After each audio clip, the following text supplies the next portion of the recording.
Evo, nalazimo se na gradilištu dva bloka, odnosno jednog bloka sa dvije učionice koje smo počeli raditi prije par dana. Kad smo stigli na otok Busa Gazi, osnovna škola Busa Gazi, na otoku Busa Gazi. Danas smo posjetili, evo, već podignut je zid sa ciglama.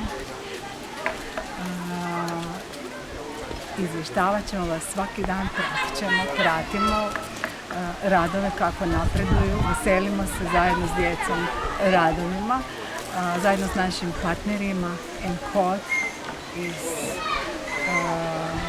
Bujikve, humanitarna organizacija s kojom surađujemo na tom projektu.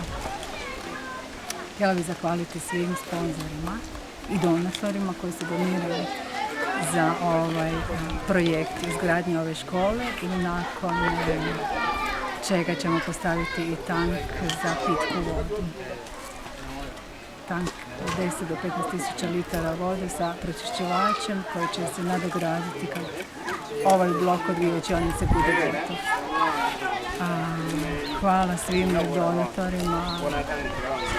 Hvala Anđeli i Darku, hvala Gordani, hvala Poliklinici Kustec, hvala Josipu, hvala osnovnoj školi, hvala srednjoj školi Ivan Švejar iz Ivanić-grada. Veliko hvala Pomorskoj školi iz Splita koji su godinu dana prikupljali mjesečne donacije za ovo. Hvala svim drugim donatorima koji su mjesečno uključivali iznose od 1 kune do 1000 i nešto. Hvala svima od srca. Hvala Kanđela.